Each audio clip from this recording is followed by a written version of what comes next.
Olá, caros alunos desse instituto. Que bênção, que alegria poder receber você conosco e termos juntos essa oportunidade de meditarmos na Palavra de Deus. Nós estamos começando hoje uma maratona de 12 vídeos em que vamos meditarmos temas principais da vida cristã, temas para uma vida cristã prática que glorifica a Deus. Eu estou muito feliz em receber vocês e a gente juntos poder meditar sobre esses temas, discutir sobre esse assunto, debruçarmos sobre a Palavra de Deus e progredirmos em crescimento, um crescimento que gera frutos e que no final glorifica o nome do Senhor. Hoje a gente tem essa aula tão especial. Vamos falar do ser cristão. Afinal de contas, quem é esse ser, o cristão? Quem é esse ser diante da sociedade, do mundo que o rodeia? Quem é esse ser nas suas relações sociais?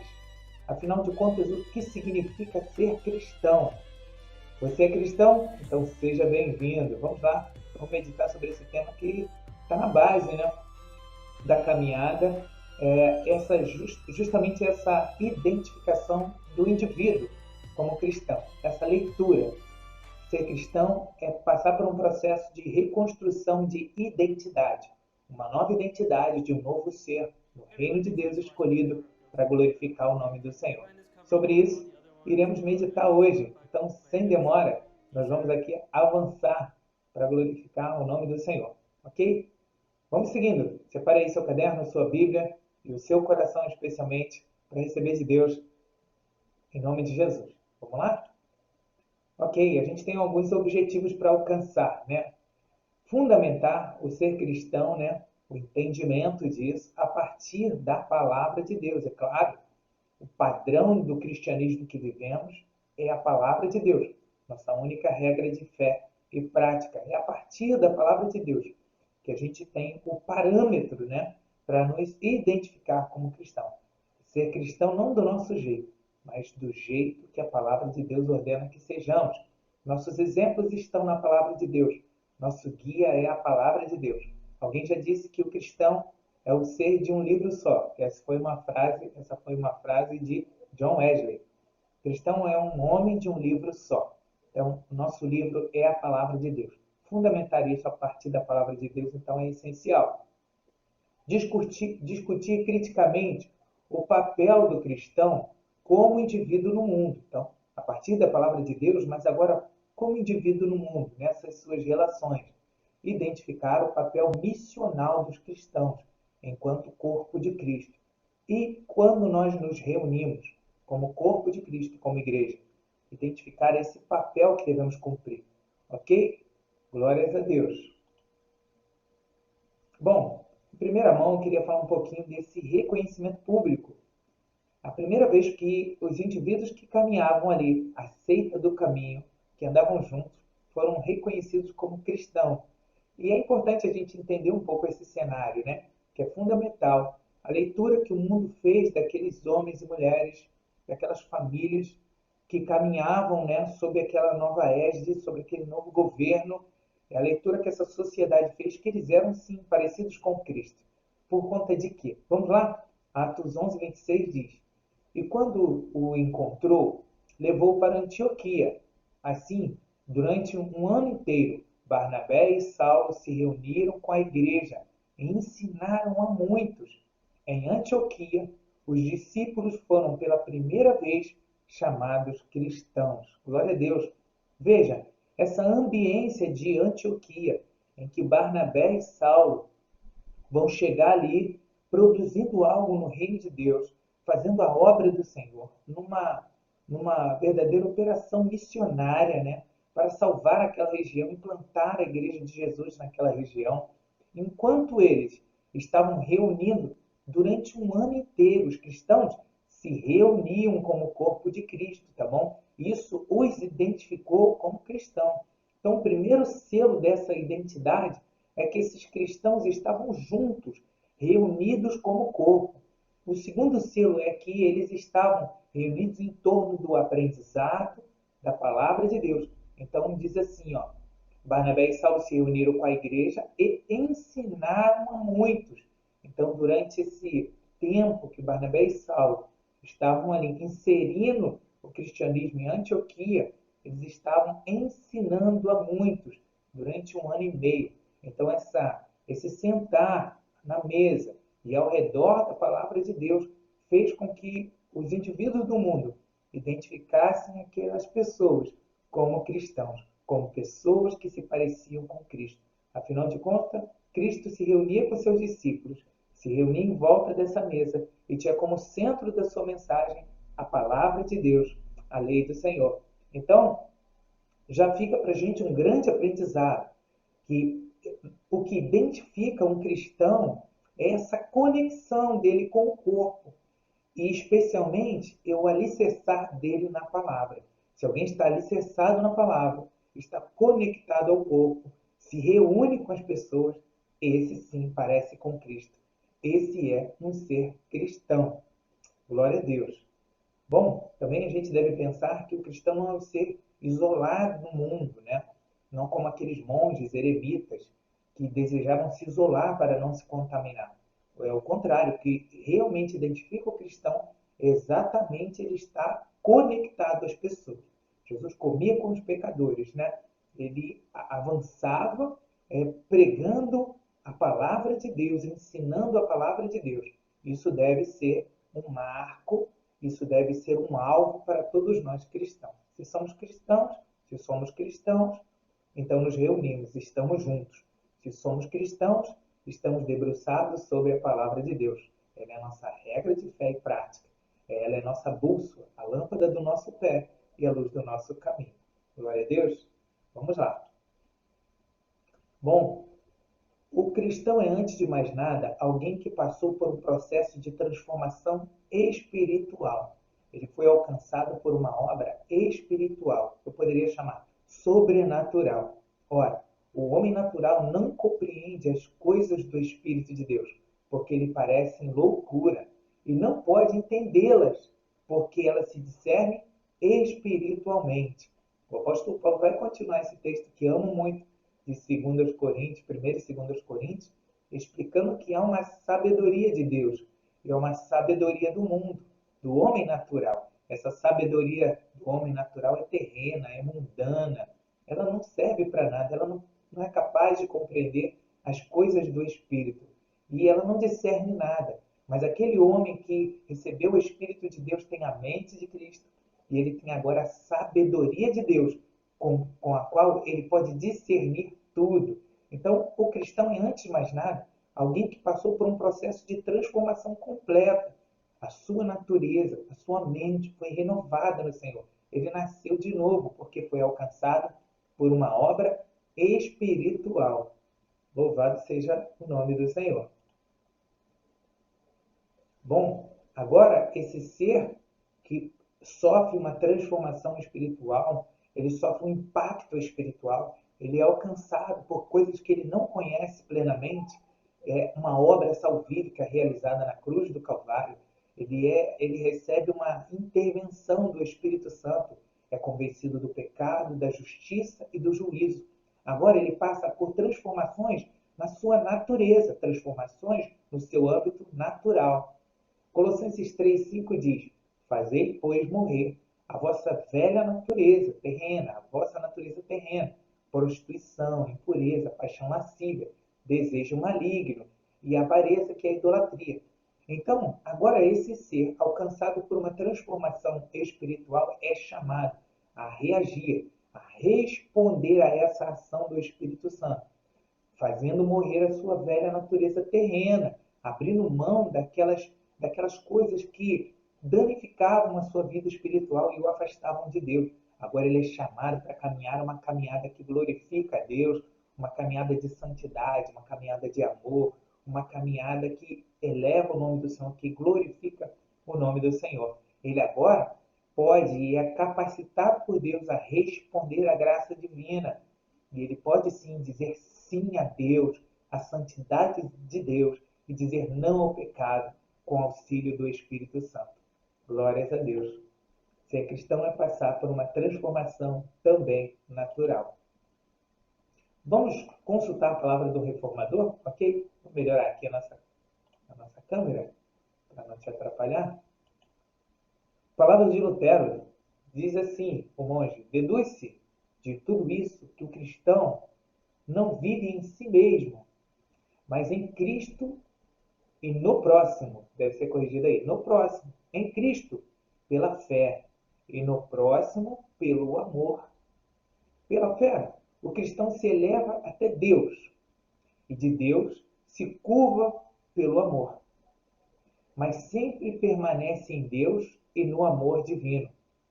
Eis aí a liberdade verdadeira, espiritual e cristã, que livra o coração de todo o pecado, mandamento e lei. É a liberdade que supera a toda outra liberdade, tal como os céus superam a terra. Glória a Deus. Palavras sábias do monge Martinho Lutero. Ele está dizendo que de tudo isso, então, o homem vive para Deus e para o próximo, para Deus pela fé e para o próximo em amor, ou seja, glorificando o nome de Deus, glorificando o nome de Deus e servindo ao próximo em amor. Amor, compaixão, que ele vai devotar a Deus, mas através do serviço ao próximo, né? Então, sempre estamos conectados em Deus e sempre estamos conectados no próximo. Em Deus, pela fé. E o próximo, pelo amor. A fé em Deus nos faz nos prostrar diante dele e reconhecermos que fomos chamados a servir o próximo e agirmos com o outro em amor. Louvado seja o nome do Senhor. Tudo bem até aí? Espero que você esteja sendo edificado. Que Deus abençoe grandemente. Continua aqui conosco. Vamos seguir até o fim nessa aula maravilhosa. Agora eu convido você a um ponto de convergência. Em sua opinião, há distorções da imagem esperada do cristão pelo mundo? O mundo tem uma expectativa a respeito dos cristãos que está sendo suprida. É uma expectativa verdadeira? Em sua opinião, há distorções da imagem esperada do cristão pelo mundo? O mundo realmente espera algo do cristão que ele não está obtendo essa resposta? Dê a sua opinião, você pode colocar o seu comentário no vídeo, vai servir de edificação para todos que assistirem, inclusive a nossa edificação. A gente conta muito com a sua opinião, sua participação é importantíssima, tá bom? Glória a Deus. Vamos lá então? Vamos falar um pouquinho desse ser cristão nas suas relações. Especialmente vamos falar agora da igreja. Quando nós nos reunimos, então somos igreja, como Paulo escreveu a carta, né, 1 Coríntios capítulo 2. 1 Coríntios 12 também ele disse: portanto, porquanto assim como o corpo é uma só unidade e possui muitos membros, e todos os membros do corpo, ainda que muitos, constituem um só organismo, assim também ocorre em relação a Cristo. Então, Cristo é um só, né? E nós o servimos. Nós em Cristo nos tornamos corpo. Ele é o cabeça da igreja e quando nós nos reunimos, nos tornamos igreja. Damos sentido a essa expressão corpo de Cristo, quando somos muitos membros reunidos, né?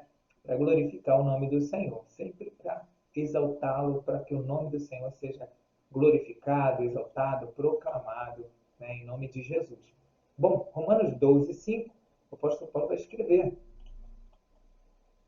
assim que somos muito, né? Assim nós que somos muitos, somos um só corpo em Cristo, mas individualmente somos membros uns dos outros. Veja, ele não diz somos membros uns com os outros, como se fossem membros soltos numa mesa.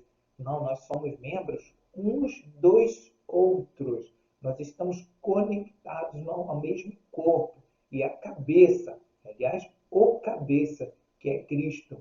Então, esses membros que insistem em estar soltos, desconectados do corpo, da reunião das pessoas, não representam, não pode estar, ter amparo bíblico, né, para como uma identidade cristã. A identidade cristã tem uma conexão com o corpo, né? Os cristãos foram identificados assim a primeira vez porque eles estavam reunidos, eles estavam juntos no mesmo lugar, eles estavam em torno da palavra de Deus, eles estavam estudando ao redor da mesa. Esses são cristãos. Então você faz parte do corpo, você é cristão, faz parte de um corpo, você está conectado a outros membros, ok? Assim como sua mão se conecta com o braço, seu braço com o seu tórax, seu antebraço com o braço e o ombro, e assim somos membros uns dos outros, a gente não existe solto, a gente foi produzido para caminhar juntos, e juntos, né, servirmos ao Senhor e obedecermos Ele em tudo, porque Ele é o cabeça, né? Glórias ao nome do Senhor. Ok. Vamos lá. Bom, é importante a gente fazer essa prévia, né? Tentarmos já lançar alguns fundamentos a respeito da igreja visível, a igreja invisível, a igreja local, a igreja universal, a igreja institucional, a igreja orgânica do Senhor. Então, nós somos igreja. E dependendo da localidade, dependendo da expressão que tivermos, dependendo da dimensão que alcançarmos, nós somos igreja nessas diversas nuances aí, né? Em todas elas somos igreja do Senhor. Então não há grau de importância maior ou menor. Somos igreja, só há uma igreja, tá bom? E a igreja se expressa dessas diversas maneiras e todas elas são igrejas, tá bom? Em primeiro lugar, eu queria falar da igreja local. A igreja local é aquele espaço geográfico onde alguns cristãos vão se reunir. Esse espaço geográfico pode ser uma casa, isso aconteceu muito no início da igreja cristã. Pode ser um salão, ele pode estar no campo de futebol, na faculdade, ele pode estar na praça, mas se ali é um grupo de cristãos reunidos, aquele espaço é uma igreja local. Eles se identificam, eles estão sempre ali. Você tem dia e hora que vai encontrá-los inevitavelmente. Então, eles são uma igreja local. Né? Isso não está atrelado especificamente a um rótulo, uma denominação, a um tipo de templo. A igreja local é onde cristãos se reúnem em torno da palavra, para adoração a Deus, para glorificar, para proclamar o nome de Jesus. A igreja local. A igreja universal, essa igreja que está presente em todo o mundo. Então, a soma de várias igrejas locais, de diversas instituições, denominações ou não denominações, a soma dessas forma a igreja universal. A igreja universal é a igreja presente na terra. É a igreja de Cristo, identificada como uma igreja cristã. Assim está lá nos quadros, eles estão contados. Eles são os cristãos do mundo. Essa é a igreja universal para o mundo. Tá bom? Bom, a gente também tem a igreja institucional, ou seja, algumas vezes algumas dessas igrejas locais vão estar sujeitas ao mesmo tipo de governo, que tem uma configuração congregacional, episcopal, comunidade, enfim, ela vai ter uma configuração, uma regência, um modelo, e esse governo vai se estabelecer sobre diversas igrejas locais, mas não sobre o mundo todo, né? Ela não vai ser uma igreja universal, mas ela vai produzir uma regência sobre igrejas locais.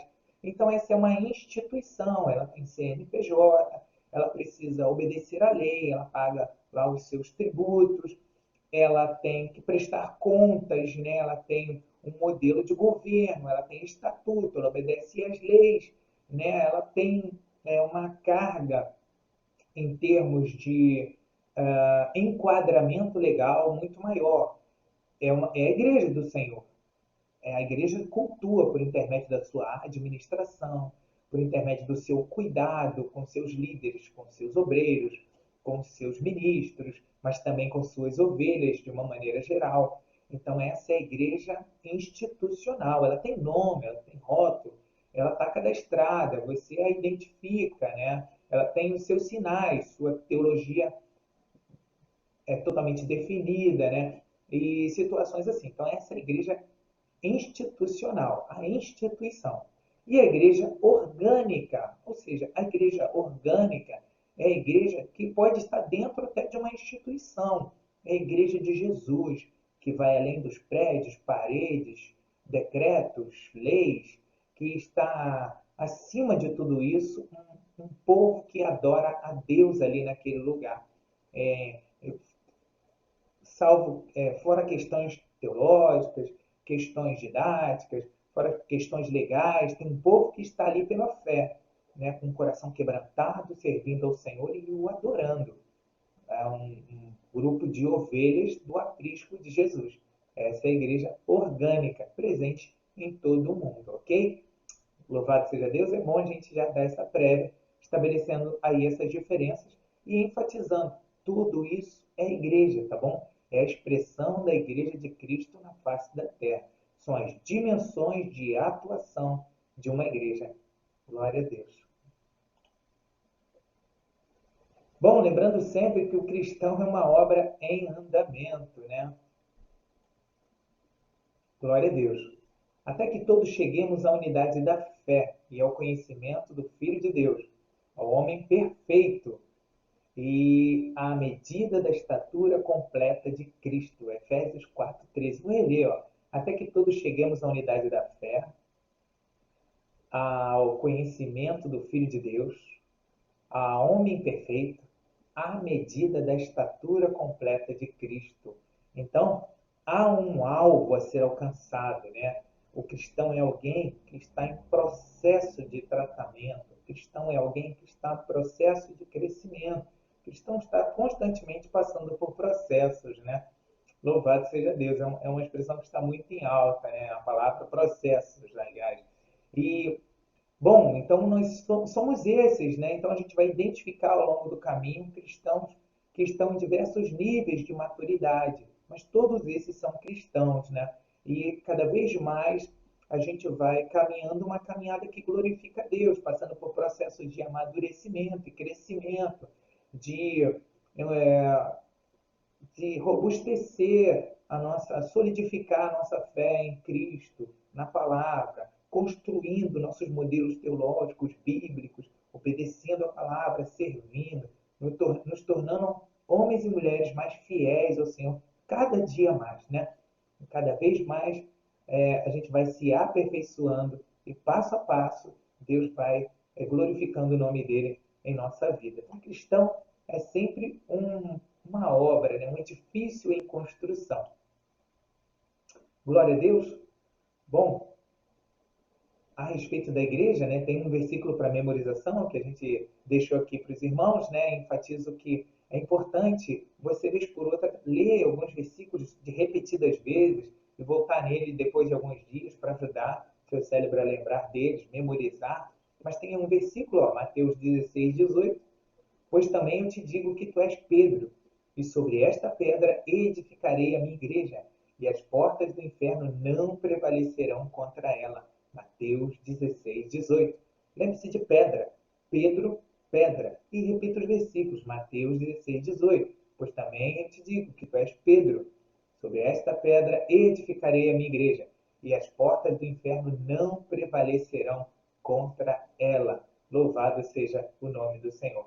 Então, cristão é alguém que está em processo de crescimento, tratamento, transformação. Né? Alguém que está diariamente se aperfeiçoando para glorificar o nome do Senhor. Há um texto bíblico que diz que a vereda do justo é como a luz do amanhecer, que vai brilhando e brilhando até que se faz um dia perfeito. Louvado seja o nome do Senhor. Agradeço a Deus por sua participação e perseverança até aqui. Nós teremos aulas importantíssimas pela frente. Nós temos uma plataforma onde está disponibilizado um livro, né? O livro Conversão, e desse livro nós vamos extrair vários conhecimentos compartilhados aqui. E também já alguns exercícios propostos na plataforma. Eu estimulo você a estudar, estimulo você a ler o livro, estimulo você a rever as lições, fazer as suas anotações, e qualquer dúvida pode colocar sim a sua pergunta, nós estamos à sua disposição. Que você viva uma vida que glorifique a Deus. Que as pessoas que passem por você não tenham dúvida. Vai ali um cristão, sentado à mesa, reunido no corpo, glorificando o nome do Senhor, adorando a Deus, sentado e debruçado sobre a palavra de Deus.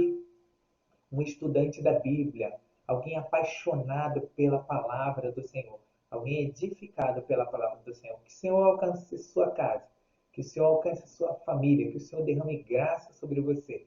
E em nome de Jesus te conduza nessa caminhada de aprendizado e crescimento para a glória do nome do Senhor.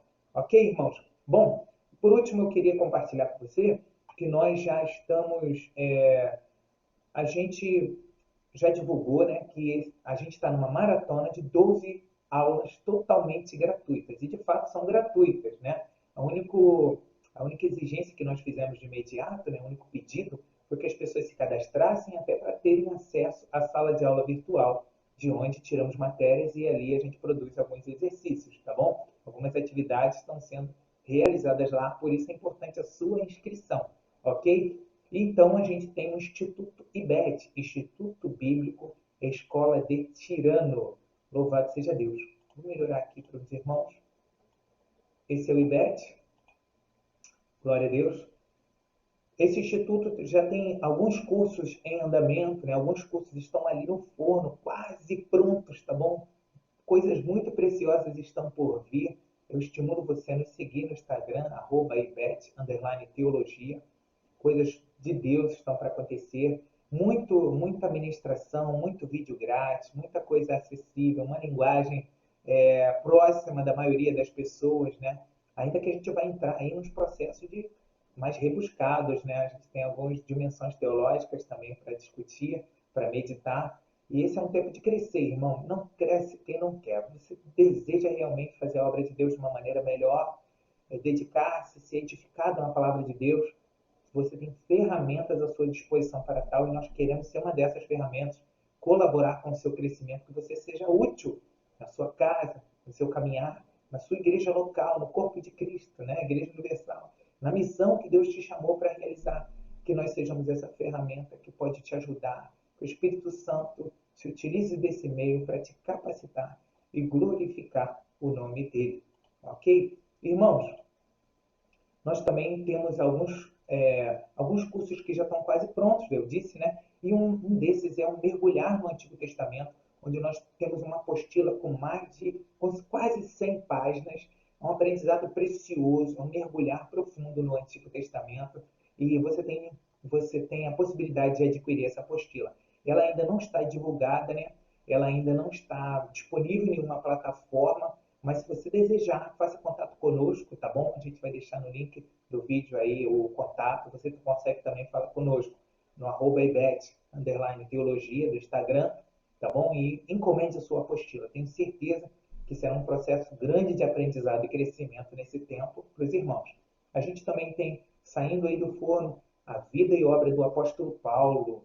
Glória a Deus, que coisa tremenda. Também a gente tem um curso aí que está quase pronto, será lançado sobre a homilética, o pregador bíblico é o título do curso, na verdade. Pregador bíblico. Você não pode perder, coisa maravilhosa está vindo por aí. Continue nos seguindo, compartilhe esse vídeo com o máximo de pessoas que você conhecer. Use esse vídeo para evangelismo, tá bom? É uma excelente ferramenta e que Deus o abençoe grandemente em nome do Senhor Jesus. Glória a Deus.